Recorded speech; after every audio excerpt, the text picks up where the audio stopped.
रामकृष्ण हरी. तुकाराम महाराज नामस्मरण करत होते, भजन करत होते. आणि असं असताना लोक म्हणायची की विठ्ठलावर जेवढं प्रेम का, कृष्णावरती का नाही, रामावरती का नाही. तेवढे कृष्णच विठ्ठल आहे हे लोकांना कुठे समजायचं. पण लोकांचं काय, लोक तसा ओक धरता धरते. महाराज आपल्या अभंगातून सांगतात, असो तो लोकांचे बोल शिरावरी, माझी मजबरी विठाबाई. अपंगिले मज आहे ते कृपाळू, अपंगिले मज आहे ते कृपाळू, बहुत कनवाळू अंतरीची. वेदशास्त्रे जीसी वर्णिती पुराणे, वेदशास्त्रे जीसी वर्णिती पुराणे, तिचे मी पोसणे लढीवाळ. अपंगिले मज आहे ते कृपाळ, बहुत कनवाळू अंतरीची. जिचे नाम कामधेनु कल्पतरू, जिचे नाम कामधेनु कल्पतरू, तिचे मिले करू तुका म्हणे. हा तिचे मिले करू तुका म्हणे. अपंगिले मज आहे ते कृपाळू, बहुत कनवाळू अंतरीची.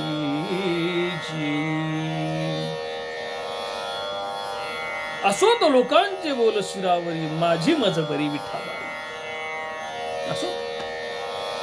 असो तो लोकांचं बोलणं, लोकांचं वागणं, काही लोकांच्या शब्दामध्ये चुकीचा प्रश्न नाही, त्यांना जशी अनुभूती. पण असो तो लोकांचे बोल शिरावरी, माझी मजबरी विठाबाई.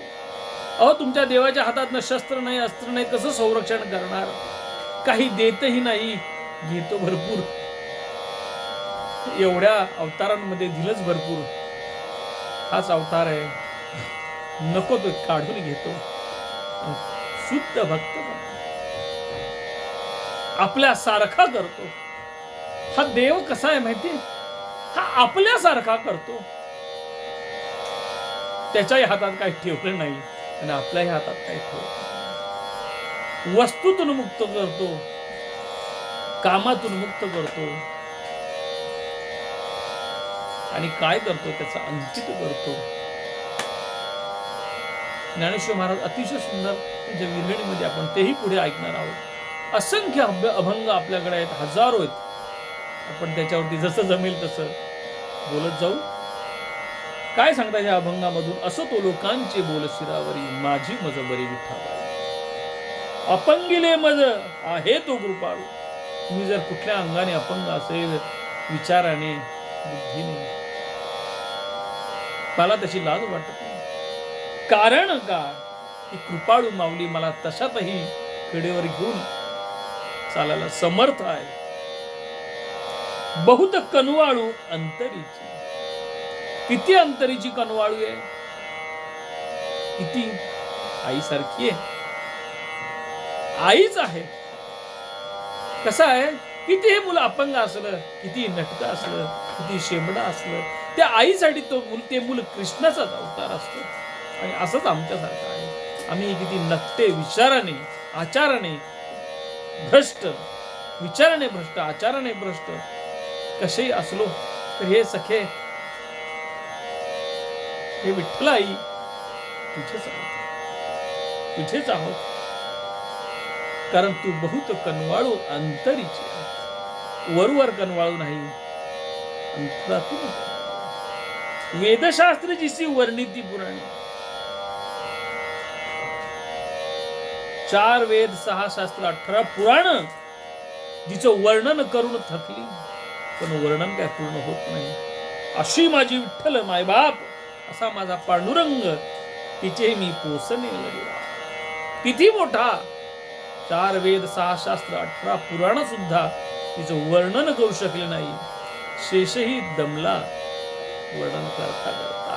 अशी ती अगाध कर्तुम शक्ती, तिचं मी पोसणं बाळ आहे. तिच्या अंगावरचं तानं बाळ आहे. तिचं ती पोसणं आहे. पोसणं म्हणजे जसं एखाद्या आईला लहान मुलं असावं 2-1 वर्षाचं, रोज सकाळी त्याचं उठणं, त्याचं जेवण, त्याचं खाण, त्याचं शी सू सगळं त्याच्यात रत असते, तसं मी लढिवाळ बाळ आहे. तुकाराम महाराजांची अनुभूती सांगते मी. जिचे नाम कामधेनु कल्पतरू, तिचे मी लेकरू तुका. कामधेनु रूपी गाय आणि कल्पवृक्ष रूपी झाड ते आहे. कल्पवृक्षाच्या त्या झाडाखाली जर मागितली कुठली इच्छा जर प्रगट जरी मनात झाली तर ती पूर्ण होते. आणि कामधेनु सारखी गाय, तिचं दूध पिल्यामुळे काही जे मनात सगळं म्हणजे तेच अर्थ आहे, ती अनुभूती प्राप्त होते. आणि ती अशी जी अनुभूती, असा जो विठ्ठल आहे, अशी जी विठ्ठल माया आहे, तिचं मी लेकरू आहे. तुकाराम महाराज म्हणतात. त्या अभंगातून महाराजांना हे सांगायचं आहे की अशी माझी विठ्ठलाई किती मोठी सांगता येत नाही, पण एवढं गरज महत्वाचं आहे की मी बाळ आहे.